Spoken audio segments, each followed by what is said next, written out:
దేవుని ప్రశస్త నామానికి మహిమ కలుగును గాక.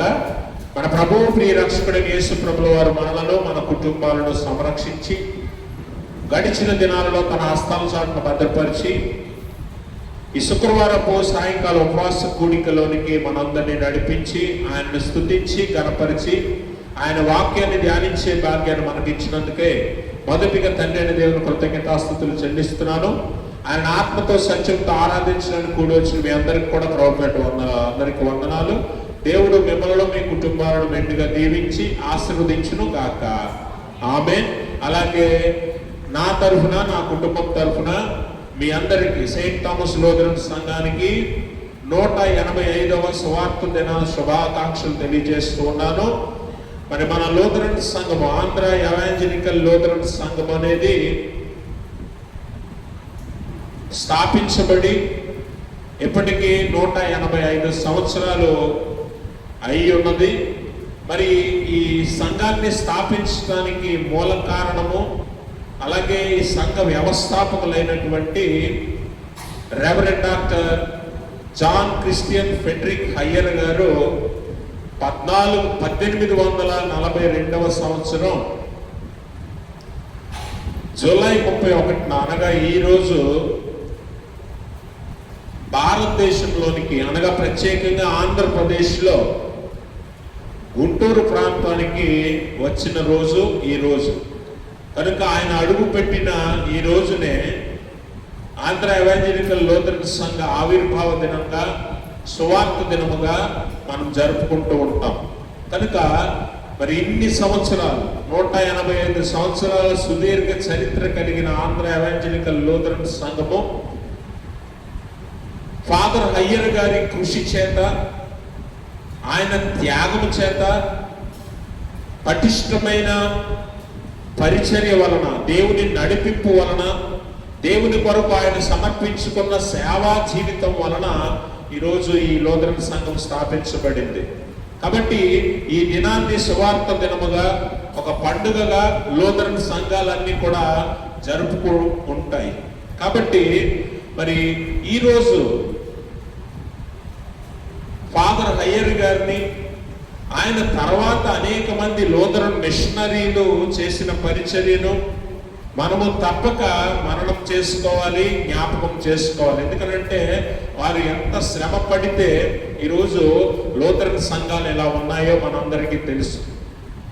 వారు ఎంత త్యాగము చేస్తే మరి దేవుని కొరకు ఈరోజు లూథరన్ స్థలాలు కానివ్వచ్చు, లేకపోతే హాస్పిటల్స్ కానివ్వచ్చు, స్కూల్స్ కానివ్వచ్చు, ఇంకా అనేక రకాలుగా లూథరన్ పరిచర్యను విస్తరించి తెలుగు రాష్ట్రాలలోనే కాదు కానీ 4 రాష్ట్రాలలో లూథరన్ సంఘాన్ని విస్తరించి ఎన్నో వేల కుటుంబాలను, ఎన్నో వేల ఆత్మలను దేవుని వద్దకు నడిపించిన ఘన చరిత్ర లూథరన్ సంఘాన్ని. కాబట్టి ఫాదర్ హయ్యర్ గారు గుంటూరు ప్రాంతానికి వచ్చేసరికి పరిచర్య చేయటానికి ఎలాంటి క్లిష్టమైన పరిస్థితులు ఉన్నాయి అని అంటే, ఆయన ఉండటానికి కూడా ఇల్లు లేనటువంటి స్థితిలో ఉండటం మనం గమనించాలి. ఆయన ఉండటానికి ఇల్లు లేదంటే పరిచర్య చేయటానికి ఎంత కష్టమైన పరిస్థితులు ఉన్నాయో మనం అర్థం చేసుకోవాలి. అలాంటి పరిస్థితుల్లో మరి ఆయన ఇల్లు లేకుండా 2 తాటి చెట్ల మధ్య ఒక ఉయ్యాల కట్టుకొని ఆ ఉయ్యాలలోనే విశ్రాంతి తీసుకుంటూ స్వార్థ పరిచర్య ఎలాగూ చేయాలా అని ఎన్నో ప్రయత్నాలు చేస్తున్న సందర్భంలో అప్పటి గుంటూరు కలెక్టర్ గారు స్ట్రోక్స్ గారు ఆయన వచ్చి ఉన్నారని విని ఆయన ద్వారా స్వార్థ పరిచర్య జరిగించాలి ఆ ప్రాంతాల్లో అని నిర్ణయించుకొని ఆయనను ఆహ్వానించి ఆయనకు ఒక భవనాన్ని నివాసంగా ఇచ్చారు. అయితే ఆ భవనం అంతట్లో కూడా ఎక్కువ స్థలాన్ని ఫాదర్ హయ్యర్ గారు దేనికి వాడారంటే, ఒక పక్క ఆరాధన జరగటానికి, ఇంకొక పక్క విద్య నేర్పించడానికి, పిల్లలకు విద్య నేర్పించడానికి వాడుతూ, ఒక గది మాత్రమే ఆ భవనంలో ఆయన నివసించడానికి వాడుకున్నాడు. ఆ గదిని ఇప్పటికీ కూడా ఏమని అంటారంటే ప్రవక్త గది, ప్రాఫిట్స్ రూమ్ అంటారు. ఆ ఒక్క గదిలో ఆయన నివసిస్తూ ఆ భవనంలో ఎక్కువ స్థలాన్ని దేని కొరకట? విద్య కొరకు, స్వార్థ పరిచర్య కొరకు వాడాడు. అదే మొదటి సంఘము అని మనం చెప్పొచ్చు. అక్కడ ప్రారంభమైన లూథరన్ పరిచర్య అనేక ప్రాంతాలకు విస్తరించి అనేక మంది విశ్వాసులను, వేలాది కుటుంబాలను దేవుని వైపు నడిపించడం అంటే మామూలు విషయమేమీ కాదు. కాబట్టి ఫాదర్ హయ్యర్ గారు చేసిన సేవా జీవితాన్ని తప్పక మనము మననం చేసుకోవాలి, జ్ఞాపకం చేసుకోవాలి. అలాగే దేవుడు ఆయనను వాడుకున్న రీతిని మనము జ్ఞాపకం చేసుకోవాలి. ఆయన చేసిన పరిచర్యకు ఈరోజు ఫలాలు మనం అనుభవిస్తూ ఉన్నాం. అందుకే ఈరోజు లూథరన్ సంఘానికి ఎన్నో చోట్ల స్థలాలు ఉన్నాయి, ఎన్నో స్కూల్స్ లూథరన్ సంఘాల యొక్క సహాయంతో నడుస్తూ ఉన్నాయి. ఎన్నో హాస్పిటల్స్ కూడా మరి లూథరన్ సంఘ సహకారంతో వైద్యాన్ని అందిస్తూ ఉన్నాయి. ఇదంతా కేవలము క్రీస్తు ప్రేమను బట్టే జరిగింది, క్రీస్తు పిలుపును బట్టే ఇంత గొప్ప పరిచర్య జరిగింది అన్న విషయాన్ని మనం అర్థం చేసుకోవాలి. తర్వాత కాలంలో గుంటూరు ప్రాంతంలో సువార్తను విస్తరించడానికి మచిలీపట్నం ప్రాంతం నుంచి సిఎంఎస్ మిషన్ ద్వారా అయ్యర్ గారిని ఆహ్వానించడానికి ప్రయత్నం చేశారు, కానీ అది విఫలమైపోయింది. తర్వాత కలెక్టర్ స్టోక్స్ గారు, అలాగనే వారి సహకార బృందము గుంటూరుకు పిలిచారు. ఎవరిని? ఫాదర్ హయ్యర్ గారు గుంటూరుకు పిలిచి సువార్త ప్రారంభించడానికి అవకాశం ఇచ్చారు. అయితే సువార్తను విస్తరించాలని ఫాదర్ హయ్యర్ గారు ఏం చేశాడంటే 1844లో మళ్ళీ అమెరికా వెళ్ళాడు. ఆయన వెనక్కి వెళ్ళి ఆయన ప్రత్యేకంగా డాక్టర్ చదివాడు. ఎంబీబీఎస్ చేసి ఆయన డాక్టర్ అయ్యి మళ్ళీ భారతదేశానికి 1848లో వచ్చాడు. 4 సంవత్సరాలు విద్యను అభ్యసించి డాక్టర్ అయ్యి మళ్ళీ వెనక్కి వచ్చి భారతదేశంలో ప్రత్యేకంగా గుంటూరు ప్రాంతంలో పోలేపల్లి అనే గ్రామంలో వీధి సువార్త మొట్టమొదటిగా ప్రారంభించాడు. వీధి సువార్త మొట్టమొదటిగా ప్రారంభించినప్పుడు అక్కడ పోలేపల్లి గ్రామంలో మొట్టమొదటి లూథరన్ విశ్వాసి, మొట్టమొదటి క్రైస్తవ విశ్వాసిగా మాలపాటి జాన్ అని ఆయన బాప్తిజం తీసుకున్నాడు. ఆయన తర్వాత 22 మంది తీసుకున్నారు. అక్కడ ప్రారంభమైన లూథరన్ సంఘము ఈరోజు అనేక రాష్ట్రాలలో, అనేక గ్రామాలలో, ప్రాంతాలలో, మారుమూల ప్రదేశాలలో, ఏజెన్సీ ప్రాంతాల్లో కూడా విస్తరించిందంటే దేవుని కృప ఎంత బలంగా ఉండేదో మనం గమనించాలి. అలాగే ఫాదర్ అయ్యర్ గారు చేసిన త్యాగాలు కూడా ఎన్నో ఉన్నాయి. ఫాదర్ అయ్యర్ గారు ఇక్కడికి వచ్చిన ప్రారంభంలో, సువార్త ప్రారంభించిన, సేవ ప్రారంభించిన ప్రారంభంలో ఆయనకి ఇక్కడ వాతావరణం పడేది కాదు, ఇక్కడ ఆహారము అరిగేది కాదు, ఇక్కడ ఆహారము రుచించేది కాదు, ఇక్కడ వాతావరణము ఆయనకి ఇబ్బందిగా ఉండేది. అయినా కూడా దేవుని పిలుపు నిమిత్తము ఆయన వాటన్నిటినీ తట్టుకొని తన జీవితాన్ని కూడా త్యాగం చేస్తూ సువార్తను ప్రకటించాడు. ఒకసారి ఆయన బాప్తిజం ఇవ్వటానికి, ఒక విశ్వాసికి బాప్తిజం ఇవ్వటానికి నీటిలోకి దిగటానికి పై అంగి తీసాడంట. తీస్తే వీపంతా గాయాలతో ఉందట, ఎముకలు కూడా కనిపించేంత లోతుగా ఆయన వీపు పాడైపోయిందట. ఎందుకనంటే ఇక్కడ ఎండకి ఆయన తట్టుకోలేక ఆయన శరీరము పగిలిపోయిందట. అయినా కూడా ఆయన దేవుని సువార్తను ఏమాత్రము ఎప్పుడూ కూడా ఆపటానికి ఇష్టపడలేదు. అంత గొప్ప త్యాగం చేసి ఆనాడు ఆంధ్ర ఎవాంజలికల్ లూథరన్ సంఘాన్ని ఆయన స్థాపించాడు.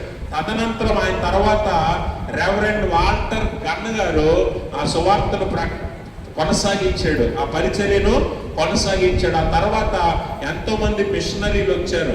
ఆ తర్వాత మరి రాజమండ్రి ప్రాంతంలో లూయిస్ పి మెన్నోవాలెంట్ గారు, అలాగే ఇంకా ఎంతో మంది స్త్రీ సేవకులు కూడా, స్త్రీ మిషనరీలు కూడా వచ్చారు.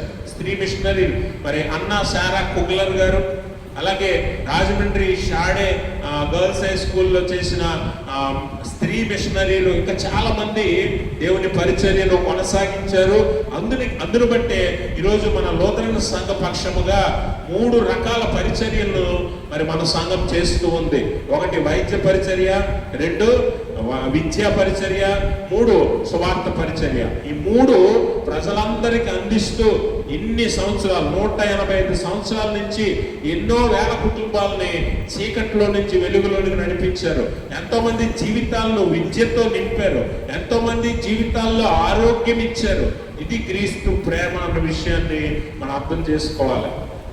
కాబట్టి అలాంటి గొప్ప పరిచర్య చేసిన లూథరన్ సంఘముగా ఈరోజు మనము సువార్త దినాన్ని జరుపుకోవటం నిజంగా సంతోషము, ఆనందము. అయితే ఆ సేవకుల యొక్క, మిషనరీల యొక్క సేవను మనము జ్ఞాపకం చేసుకొని మనము కూడా క్రీస్తుకు మహిమకరంగా, అనేక మందికి మేలుకరంగా జీవించాలని ఈ సువార్త దినము యొక్క ముఖ్య ఉద్దేశం. కాబట్టి ఫాదర్ అయ్యర్ గారి జీవితమే కావచ్చు, తదనంతరం వచ్చిన మిషనరీల జీవితమైనా కావచ్చు, లేకపోతే అది కొనసాగింపుగా నేటికి జరుగుతున్న సేవను కూడా మనం జ్ఞాపకం చేసుకుంటూ దేవునికి మహిమకరంగా జీవించడానికి మనం సిద్ధపడాలి.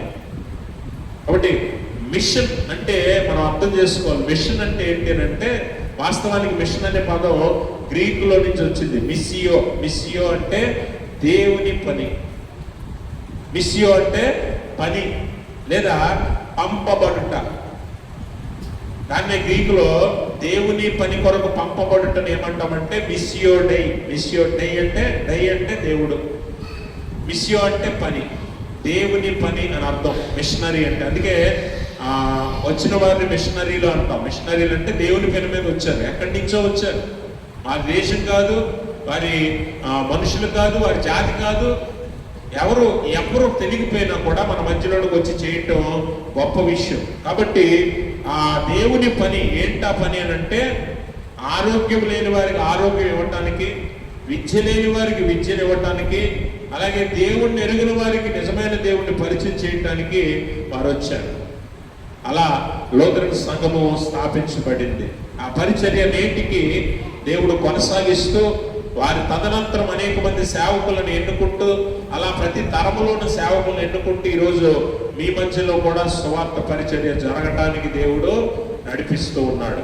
కనుక ఈ సువార్త దినాన మరి అటువంటి గొప్ప సువార్థికులను, సేవ చేసిన మిషనరీలను మనం జ్ఞాపకం చేసుకొని మన జీవితాలను మనము మార్చుకోవడానికి ప్రయత్నం చేయాలి. కాబట్టి మరొకసారి ఈ సువార్త దినమున మీ అందరికీ 185వ సువార్త దిన శుభాకాంక్షలు తెలియజేస్తూ, దేవుడు మిమ్మల్ని కూడా అనేక మందికి మేలుకరంగా, దేవుని నామానికి మహిమకరంగా వాడుకోవాలని నేను కోరుకుంటూ ఉన్నాను.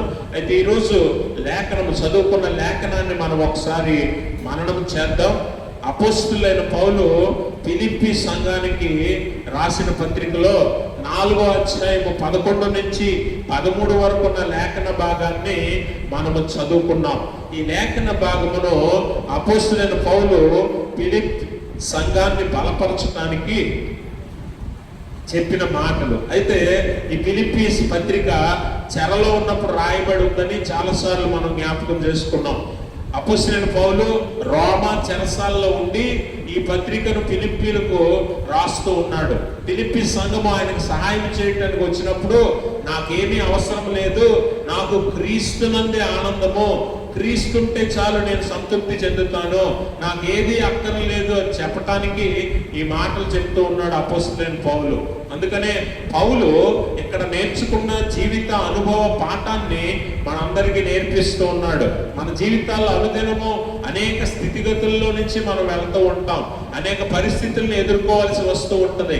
ఒకరోజు సంతోషం ఉంటే ఒకరోజు బాధ ఉంటుంది, ఒకరోజు ఆరోగ్యం ఉంటే ఇంకో రోజు అనారోగ్యం ఉంటుంది, ఒకరోజు అతివృష్టి ఉంటే ఇంకో రోజు అనావృష్టి ఉంటుంది, ఒకరోజు అన్నీ ఉన్నప్పుడు ఇంకొక రోజు ఏమీ లేని స్థితిలో మనం ఉండాల్సి ఉంటుంది.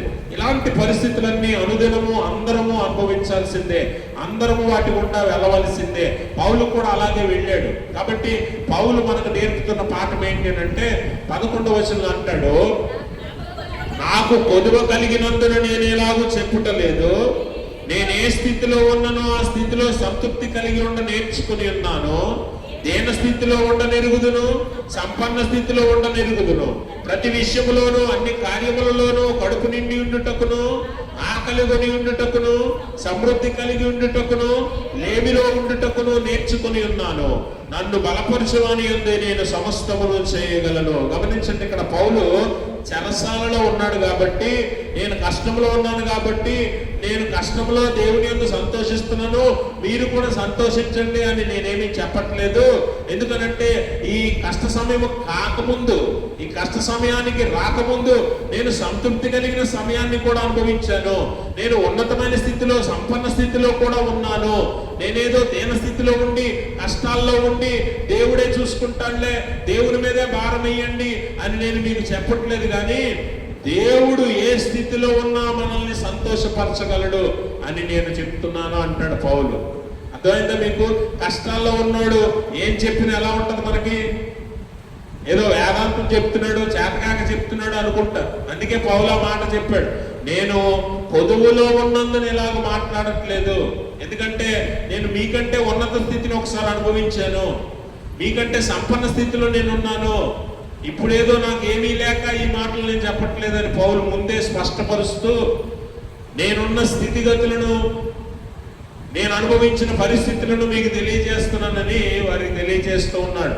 కడుపు నిండి ఉండుట చూశాడట, ఆకలి కొని ఉండుట చూశాడట, సంపన్న స్థితిలో ఉండుట చూశాడట, దీన స్థితిలో ఉండుట చూశాడట, సంతోషాన్ని చూశాడట, శ్రమను చూశాడట. ఇవన్నీ అనుభవించాను కాబట్టి నేను తెలుసుకున్నది ఏంటి అనంటే, ఏ స్థితిలో ఉన్ననో నేను సంతృప్తి చెందడం నేర్చుకున్నాను. లెర్న్డ్ అంటే నేను నేర్చుకున్నాను అని అంటాడు పౌలు. గమనించండి, పౌలు తన జీవిత అనుభవం ద్వారా ఈరోజు మనకు నేర్పాలనుకుంటున్న పాఠం ఏంటి అనంటే, దేవుని యందు ఏ స్థితిలో ఉన్నా మనం ఆనందించడం, సంతృప్తి చెందడం నేర్చుకోవాలి. సంతృప్తి చెందడం ఎలాగా పౌలు నేర్చుకున్నాడు? మొట్టమొదటిగా మనం గమనిస్తే, పౌలు దేవుని మీద ఆధారపడి ఏ స్థితిలో ఉన్నా సంతృప్తి చెందడం నేర్చుకున్నాడు. ఏ స్థితిలో ఉన్నా సంతృప్తి చెందడం ఎలా నేర్చుకున్నాడట? దేవుని మీద ఆధారపడి నేర్చుకున్నాడట. దేవుని మీద ఆధారపడి నేర్చుకున్నాడు కనుక తన స్థితిగతులు ఏంటన్నది చూడట్లేదు పౌలు, తన పరిస్థితి ఏంటన్నది చూడట్లేదు పౌలు. కట్టుకోవడానికి బట్టలు ఉన్నాయా, తినటానికి మంచి ఆహారం ఉందా, ఉండటానికి మంచి ఇల్లు ఉందా, ఇవేమీ పౌలు ఆలోచించట్లేదు. ఎందుకో తెలుసా? ఆయన దేవుని మీద ఆధారపడ్డాడు కనుక, దేవుని యందే ఆనందించడం నేర్చుకున్నాడు కనుక ఆయన ఆనందానికి స్థలంతో పని లేదు, స్థితితో పని లేదు, పరిస్థితులతో అస్సలు పనే లేదు. ఎందుకు? ఆయన ఎవరి మీద ఆధారపడ్డాడు? దేవుని మీద ఆధారపడ్డాడు. అందుకనే దేవుని మీద ఆధారపడి ఆనందించడం నేర్చుకున్నాడు. మనుషుల మీద ఆధారపడితే మనుషులు మారిపోతారు కదా. కుటుంబం మీద ఆధారపడితే కొన్నిసార్లు కుటుంబమే మనల్ని కాదనొచ్చు. స్నేహితుల మీద ఆధారపడితే కొన్నిసార్లు స్నేహితులు మనల్ని విడిచిపోవచ్చు. ధనం మీద ఆధారపడితే ఈరోజు ధనం ఉండొచ్చు, రేపు పోవచ్చు. మన ఆరోగ్యం మీద మనం ఆధారపడి ఆనందిస్తే ఈరోజు ఆరోగ్యం ఉండొచ్చు, రేపు అనారోగ్యం రావచ్చు. మనకున్న ఉద్యోగాన్ని బట్టి మనం ఆనందపడితే ఆ ఉద్యోగం ఈరోజు ఉండొచ్చు, రేపు పోవచ్చు. లోకంలో దేని మీద నువ్వు ఆధారపడి ఆనందించడానికి సిద్ధపడినా అది ఈరోజు ఉండొచ్చు, రేపు పోవచ్చు. అది మారిపోవచ్చు, పరిస్థితులు మారిపోవచ్చు. అందుకే నేను ఏ స్థితిలో ఉన్నా ప్రభువునందు నేను ఆనందిస్తున్నాను, నేను సంతృప్తి చెందడం నేర్చుకున్నాను అని అంటాడు పౌలు. ఎందుకు అనంటే ఆయన ఆధారపడింది ఎవరి మీదట? నిన్న నేడు ఏకరీతిగా ఉండి ఎన్నడూ మారని దేవుని మీద ఆధారపడ్డాడు. అందుకనే పరిస్థితి అయితే మారిపోద్ది, మనుషులైతే మారిపోతారు, స్థితిగతులైతే మారిపోతాయి, కానీ దేవుడు ఎన్నడూ మారడు. కాబట్టి మారని దేవుని మీద ఆధారపడ్డాడు కనుక ఎక్కడున్నా ఏ స్థితిలో ఉన్నా ఆనందించడం, సంతృప్తి చెందడం నేర్చుకున్నాడు పౌలు. అందుకే మనం గమనిస్తే అపోస్తలుడైన పౌలు ఏమంటాడంటే, ఫిలిప్పీ పత్రిక 1వ అధ్యాయంలోనే ఒక మాట చూస్తాం. 12వ వచనం చదువుదాం. సహోదరులారా, నాకు సంభవించినవి సువార్త మరి ఎక్కువగా ప్రబలమగుటకే సమకూడినని మీరు తెలుసుకొనగోరుచున్నాను. ఎలాగనగా నా బంధకములు క్రీస్తు నిమిత్తమే కలిగినవని ప్రేతోర్యమును సేనలోని వారికి అందరికీ తక్కిన వారికి అందరికీ స్పష్టమాయను. మరియు సహోదరులైన వారిలో ఎక్కువ మంది నా బంధకముల మూలముగా ప్రభువునందు స్థిర విశ్వాసము గలవారై నిర్భయముగా దేవుని వాక్యము బోధించుటకు మరి విశేష ధైర్యము తెచ్చుకొనిరి. గమనించండి, నేను శ్రమ అనుభవించటం వలనే దేవునికి మహిమ వస్తుంది. దేవుడు ఈ శ్రమ గుండాలను నడిపించటను బట్టి దేవుడు మరి ఎక్కువగా సువార్త ప్రబలడానికి, ప్రకటించబడడానికి దేవుడు ప్రణాళిక కలిగి ఉన్నాడు. కనుకే ఈ బంధకములు ఎవరి వల్ల కలిగే? నాకు క్రీస్తు వల్ల కలిగే. పౌలేమి నరాత్య చేయలా, పౌలేమి దొంగతనం చేయలా, పౌలేమి వ్యభిచారం చేయలా, పౌలేమి ఏ తప్పు చేయలా. కానీ బంధకాలు ఎందుకు వచ్చాయట? క్రీస్తు నిమిత్తం వచ్చాయి. అయితే నాకు ఇది సంతోషమే అంటాడు పౌలు. ఎందుకు? క్రీస్తు మీద ఆధారపడ్డాడు కనుక, క్రీస్తు కొరకే బతకాలని నిర్ణయించుకున్నాడు కనుక, క్రీస్తే ఆస్తి అనుకున్నాడు, క్రీస్తే స్వాస్థ్యం అనుకున్నాడు, క్రీస్తే జీవితం అనుకున్నాడు కనుక ఆయన మీద ఆధారపడి ఆయన కొరకు సంతోషిస్తున్నాడు, ఆనందిస్తున్నాడు. ఏ శ్రమ అయినా అనుభవించడానికి సిద్ధపడుతున్నాడు. అందుకే బంధకాలను లెక్క చేయలా, చెరసాలను లెక్క చేయలా. కాబట్టి గమనించండి, మనం ఎప్పుడైతే దేవుడి మీద ఆధారపడతామో దేవుడు మనకి సంతోషాన్ని ఇస్తాడు. దేవుడు ఎన్నడూ మారడు కనుక మన సంతోషం కూడా మారదు. మీరు ఎప్పుడైనా గమనించారా? నిజంగా పౌలు వలె మనం ఎప్పుడైనా దేవుడి మీద ఆధారపడితే, దేవుడి మీద ఆధారపడడానికి మనం తీర్మానం చేసుకోగలిగితే మన జీవితంలో ఎన్ని పోయినా కూడా మనం సంతోషించగలుగుతాం. మన జీవితంలో ఎన్ని పోయినా కూడా మనం సంతోషించగలుగుతాం. ఆఖరికి నడవలేని మంచానికే పరిమితమైన స్థితిలో కూడా నువ్వు ఆనందించగలవు దేవుని యందు. దేవునికి స్తోత్రం. అందుకని అంటాడు, నువ్వు ఏ స్థితిలో ఉన్నా సంతృప్తి చెందడం నేర్చుకో, ప్రభువులను ఆనందించడం నేర్చుకో. ఎందుకంటే చాలాసార్లు మనం అనారోగ్యం వచ్చిందనో, బాధ వచ్చిందనో, లేకపోతే వ్యాధి వచ్చిందనో, లేదా కష్టం వచ్చిందనో, లేకపోతే ఇంకొక రకంగా మనం అనుకున్నది జరగలేదనో ఎన్నో రకాలుగా మనం నిరాశపడిపోతూ ఉంటాం, ఎన్నో రకాలుగా కృంగిపోతూ ఉంటాం, బాధపడుతూ ఉంటాం, కొన్నిసార్లు కన్నీరు కారుస్తాం. కానీ పౌలు మనకు నేర్పుతున్న పాఠం ఏంటో తెలుసా? ఏ స్థితిలో ఉన్నా సరే, అనారోగ్యం అవ్వచ్చు, ఆర్థిక ఇబ్బంది అవ్వచ్చు, వ్యాధి అవ్వచ్చు, బాధ అవ్వచ్చు, ఏదైనా సరే ఆనందించడం, సంతృప్తి చెందడం నేర్చుకో. దేవుడు నీకు ఏది ఇచ్చాడో దాన్ని బట్టి సంతోషించు. పౌలుకు బంధకాలు ఇచ్చాడు, బంధకాలు బట్టి ఆనందిస్తున్నాడు. ఒకసారి దేవుడు ఉన్నతమైన స్థితి ఇచ్చాడు, ఉన్నతమైన స్థితిని బట్టి ఆనందించాడు. దేవుడు ఆశీర్వదించడం అంటే లోకానుసారమైన స్థితిగతులు మారడం కాదు. వాటి మీద ఆనందిస్తే ఒకవేళ నీకు కష్టం వచ్చినప్పుడు నువ్వు ఖచ్చితంగా బాధపడతావు, ఆనందించలేవు, సంతృప్తి చెందలేవు. అందుకే మన జీవితాల్లో చాలాసార్లు మనం ప్రభు మీద ఆధారపడకుండా మనుషుల మీద, వస్తువుల మీద, మనకు ఉన్నదాని మీద ఆధారపడతాం. కాబట్టి మనం అసంతృప్తికి గురవుతాం. అందుకే పక్కన ఉన్నవారు ఎవరైనా మనకంటే ఉన్నతమైన స్థితిలో ఉన్నప్పుడు వారిని చూసి వారికి ఉన్నది మన దగ్గర లేదని బాధపడుతూ ఉంటాం. అందుకే నేను ఏ స్థితిలో ఉన్నా అంటే నా దగ్గర ఏది ఉంటే దాంతో సంతృప్తి చెందా. ఈరోజు అన్నం లేదు తినటానికి, సంతృప్తి చెందా. రేపు దేవుడు రాజభోజనం పెట్టిస్తాడు, దాని ఎందు ఆనందిస్తా. ఈరోజు అన్నం లేదని బాధపడ్డా. ఈరోజు చక్కని ఆశ్రయం దొరికింది, ఒక మంచి గృహంలో ఆశ్రయం దొరికింది, ఆనందిస్తా. రేపు చెరసాల్లో నేల మీద పడుకోవాల్సి వస్తుంది, ఆనందిస్తా. ఈరోజు నన్ను గౌరవంగా ఇంట్లోనికి ఆహ్వానించారు, ఆనందించా. రేపు నన్ను కొరడాలతో కొడతారు, ఆనందిస్తా. ఇది పౌలు సాక్ష్యం. అందుకే తన అనుభవం ద్వారా దేవుని యందు ఆనందించడం నేర్చుకున్నాడు. తనకు కలిగిన వాటి అంతే సంతృప్తి చెందడం నేర్చుకున్నాడు పౌలు. ఒకరు గౌరవంగా, మర్యాదగా, ఉన్నతమైన స్థితిలో ఉంచితే చూసి గర్వపడిపోలేదు, చెరసాల్లో ఉన్నప్పుడు కుంగిపోలేదు పౌలు. ఏ స్థితికైనా దేవుని యందే ఆనందించాడు, మనుషులను బట్టి ఆనందించలేదు. అందుకే దేవుని వాక్యం అంటది, మనుషులను నమ్ముకునే కంటే యెహోవాను ఆశ్రయించడం మేలు, రాజులను నమ్ముకునే కంటే యెహోవాను ఆశ్రయించడం మేలు. దేవుని యందే సంతోషం, దేవుని యందే సంతృప్తి కలుగుతుంది తప్ప మనుషులను బట్టి కాదు. ఈరోజు ప్రేమించిన వారే, ఈరోజు ఆదరించిన వారే రేపు నిన్ను ద్వేషించవచ్చు, రేపు నిన్ను తోలనాడొచ్చు.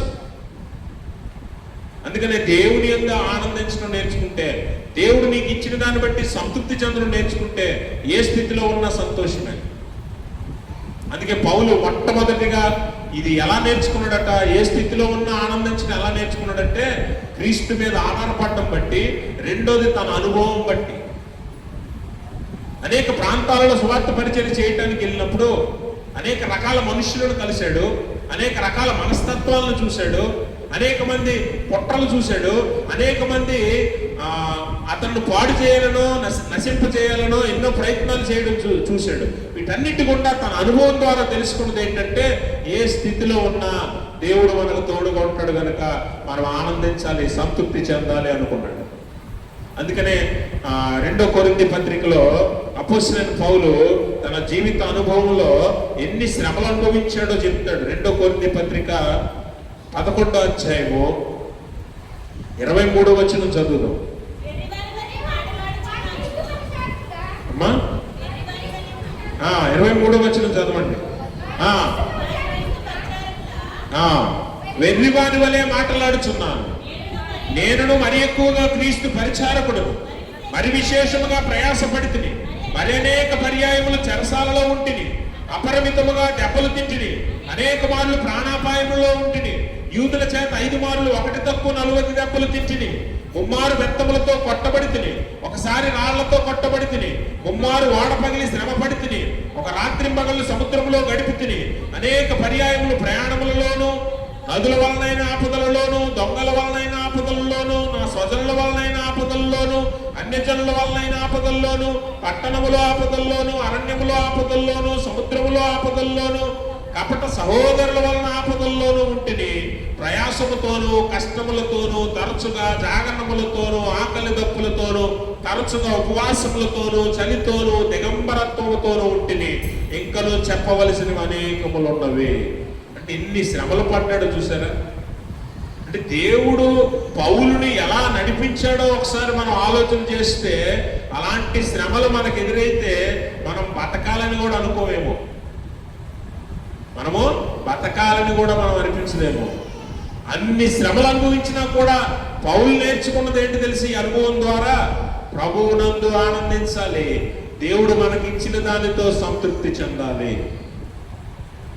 మనం ఆశీర్వాదాలు కోరుకుంటాం, ఆశీర్వాదాలు దేవుడిస్తే ఆనందిస్తాం. ఒకవేళ దేవుడు మహిమ నిమిత్తము, దేవుడు మహిమ పొందుట కొరకు నీ జీవితంలో చిన్న శ్రమ వస్తే వెంటనే నిరాశపడిపోతాం కదా, వెంటనే మనము డేలా పడిపోతాం, కుంగిపోతాం, వెనక్కి తగ్గిపోతూ ఉంటాం విశ్వాసంలో. కానీ పౌలు అనుభవించిన శ్రమల జాబితా చూసారు ఎంత ఉందో, ఇంకా ఉన్నాయట చెప్పవలసినవి, కానీ అవన్నీ రాయలేదు పౌలు. ఎన్ని అనుభవించాడో, ఎన్ని ఇబ్బందులు పడ్డాడో, ఎన్నిసార్లు కొట్టబడ్డాడో, ఎన్నిసార్లు చూడండి అక్కడ ఆకలి దప్పులతో, జాగరణములతో, దిగంబరత్వంతో ఉన్నాడట, బట్టలు కూడా లేని స్థితి ఉందట ఒకరోజు.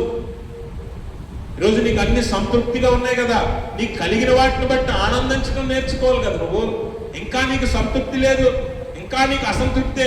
ఎందుకో తెలుసా, నువ్వు మనుషుల వైపు చూస్తావు. మనుషుల వైపు చూసి నాకంటే మంచి బట్టలు వేసుకున్నారు, నాకంటే మంచి స్థితిలో ఉన్నారు, నాకంటే మంచి ఇల్లు కట్టుకున్నారని వారిని చూసి నిరుత్సాహపడుతున్నావు. కానీ ఇక్కడ పౌలు అంటాడు, దిగంబరత్వంతో కూడా ఉన్నాను నేను. ఒకరోజు బట్టలు వేసుకోవడానికి లేవు నాకు, ఒకరోజు ఆహారం లేదు అన్నం తినడానికి, ఒకరోజు కప్పుకోవడానికి దుప్పటి కూడా లేదు, చలి. ఇన్ని శ్రమలు అనుభవించినా కూడా పౌలు ఏం చెప్తున్నాడు తెలుసా, నా అనుభవం ద్వారా నేను చెప్తున్నాను, దేవుని యందు సంతృప్తి చెందడమే నేర్చుకున్నాను నేను. విశ్వాస జీవితంలో ఎన్నో ఇరుకులు ఇబ్బందులు ఎదురవ్వచ్చు, అయినా కూడా పౌలు జీవితాన్ని ఒకసారి మనం జ్ఞాపకం చేసుకుంటే ఖచ్చితంగా మన జీవితంలో కలిగే శ్రమలు తక్కువే. దేవుడు మనకిచ్చే ఈ శ్రమలు కొద్దిగా తక్కువే. వాటిని బట్టి ఎప్పుడైతే నువ్వు సంతృప్తి చెందడం నేర్చుకుంటావు, ఎందుకో తెలుసా, పౌలు అంటాడు, నా బంధకముల వల్ల సువార్త ప్రబలి అనేక మంది ధైర్యం కలిగి సువార్త ప్రకటించడానికి సిద్ధపడ్డారని.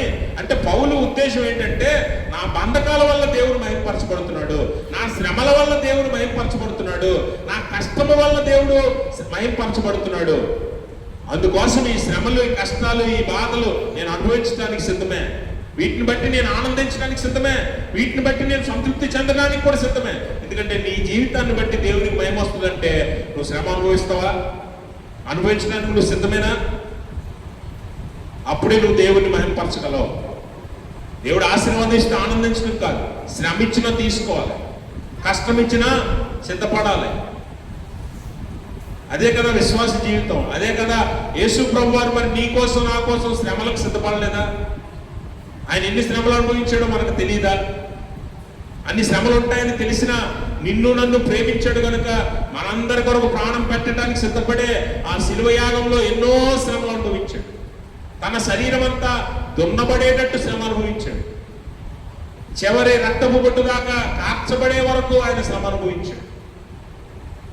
ఆయన మహింపరచడానికి జీవితంలో శ్రమ వస్తే దాన్ని తప్పించుకొని పారిపోవడానికో దేవుని దగ్గర నుంచి దూరంగా వెళ్ళిపోవడానికో నువ్వు ప్రయత్నిస్తే నువ్వు విశ్వాసే కాదు.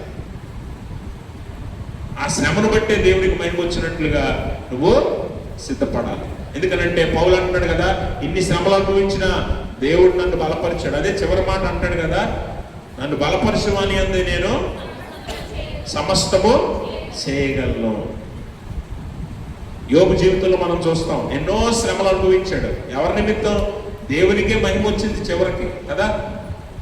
దేవుడు అంటున్నాడు అపవాదితో, నువ్వు యోబు జీవితంలో ఏదైనా చేసుకో, కానీ ఆయన ప్రాణాన్ని ముట్టుకోవద్దు.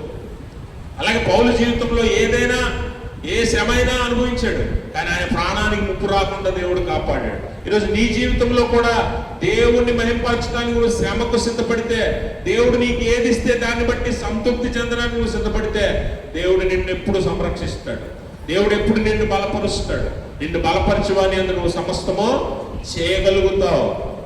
నీ వల్ల కానిది కూడా దేవుడు చేస్తాడు. అంటే లోకంలో ఉన్న వాటి విషయంలో కాదు, ఆత్మీయ విషయంలో, ఆత్మీయ జీవితం విషయంలో నువ్వు ఏదైనా చేయగలుగుతావు, ఏదైనా అధిగమించగలుగుతావు అని పౌలు జ్ఞాపకం చేస్తూ ఉన్నాడు. కాబట్టి గమనించండి ప్రభునందు ప్రేమైన స్నేహితులారా, ఆయన తన జీవిత అనుభవం ద్వారా దేవుని యందు సంతృప్తి చెందడం నేర్చుకున్నాడు.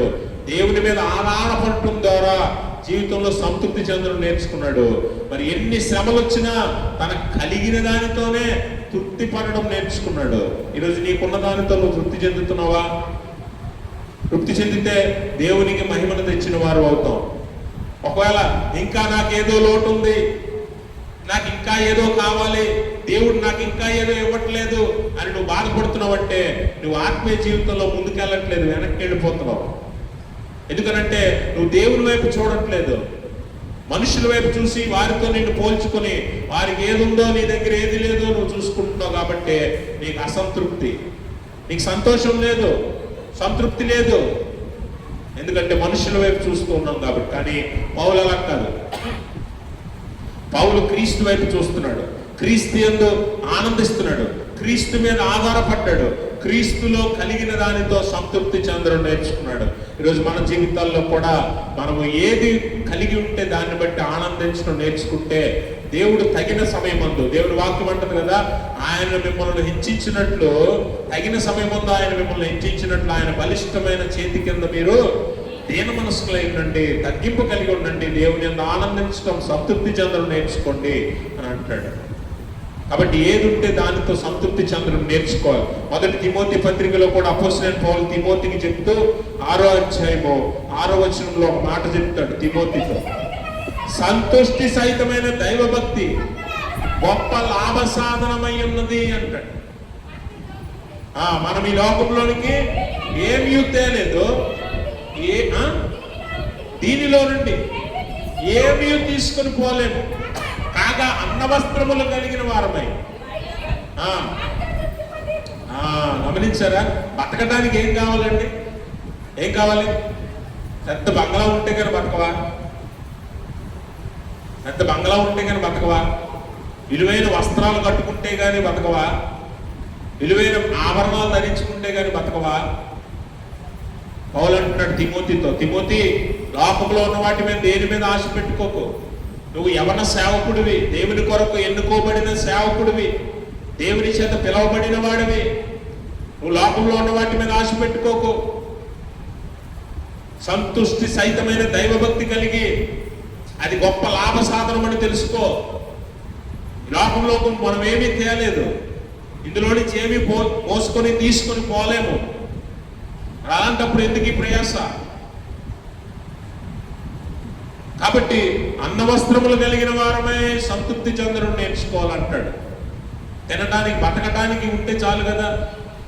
తినడానికి ఆహారము, కట్టుకోవడానికి బట్ట, ఉండటానికి చిన్న ఆశ్రయం, 3 ఉంటే చాలు కదా మనిషి బతకటానికి. అలా ఉండి సంతృప్తి చెందడం నేర్చుకో. అప్పుడు నీ స్థితి మారినా కూడా బాధపడవు, ఆనందిస్తావు, సంతోషిస్తావు. ఎందుకంటే ఏమీ లేని స్థితిలో నుంచి ఉన్నతమైన స్థితికి వెళ్ళటం ఆనందం ఇస్తుంది. కానీ అన్నీ ఉండి ఒక్కసారి ఇవన్నీ నీ దగ్గర నుంచి పోయాయి అనుకోండి, చాలా బాధ అనిపిస్తుంది, తట్టుకోలేము కదా. కానీ అందుకే ఏమి ఆశించకుండా అన్నవస్త్రములు కలిగిన వారు మీరు తృప్తి చెందడం నేర్చుకుంటాట. మన స్థితిగతులు మారినా, ఏ స్థితిలో ఉన్నా దేవుని యందు ఆనందించడం, సంతృప్తి చెందడం అలవాటు అవుతుంది. దేవుల్లో ఎదగటానికి వీటిని అలవాటు చేసుకోవాలి. దేవుల్లో ఫలించటానికి వీటి యందు సంతృప్తి చెందడం నేర్చుకోవాలని తిమోతితో అపోస్తలుడైన పౌలు మాట్లాడుతూ ఉంటాడు. హెబ్రీ పత్రికలో కూడా ఒక మాట చదువుతాం. 13వ అధ్యాయం 5వ వచనంలో గమనిస్తే, ధనాపేక్ష లేని వారై కలిగిన వాటితో ఏం పొందాలి? సంతృప్తి పొందండి. నిన్నేమాత్రం విడువను, నిన్ను ఎన్నడును ఎడబాయను ఆయన ప్రభువు చెప్పాడు కదా అని పౌలు హెబ్రీ గ్రంథకర్త జ్ఞాపకం చేస్తూ ఉన్నాడు. గమనించండి, మనము ధనాపేక్ష లేని వారమే ఉండాలంట. ధనాపేక్ష సమస్త కీడులకు మూలము. ఈరోజు మన జీవితాల్లో నష్టం వచ్చినా, కష్టం వచ్చినా, బాధ వచ్చినా, ఏమొచ్చినా కూడా దేనివల్ల వస్తుందట? ధనాపేక్ష వల్లే.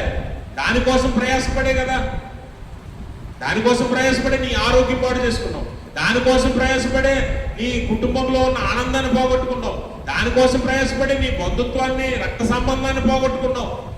డబ్బే కదా అన్నిటికీ మూలం. అందుకే ధనాపేక్ష సమస్త కీడులకు మూలం.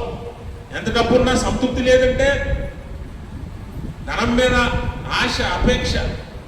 కాబట్టి అవన్నీ వదిలేసి నువ్వు ఏది ఉంటే దానితో తృప్తి చెందడం నేర్చుకుంటే దేవుని యందు ఆనందించడం మనకు అలవాటు అవుతుంది.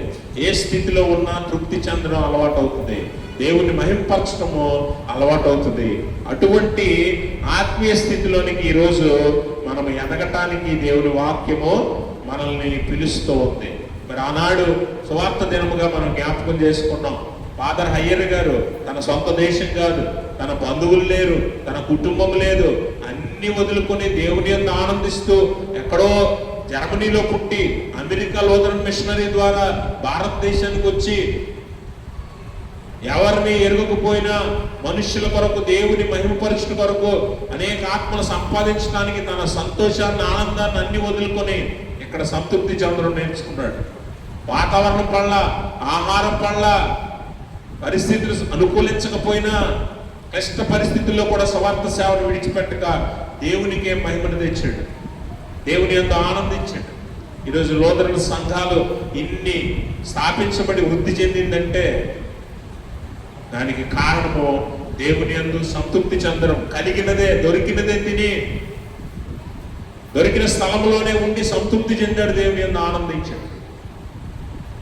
అలాగా సంఘము స్థాపించబడింది, అలాగా స్వార్థ ప్రచురపరచబడింది, వ్యాపింప చేయబడింది. ఈరోజు నీ దాకా, నా దాకా కూడా వచ్చింది. మరి నువ్వు నేను కూడా ఏం చేస్తున్నావు అన్నది ఇక్కడ ప్రశ్న. దేవుడు నీకు ఇచ్చిన దాంతో సంతృప్తి చెందుతూ దేవునికి మహిమకరంగా, నీ చుట్టుపక్కల వారికి మేలుకరంగా నీ జీవితం ఉంటుందా?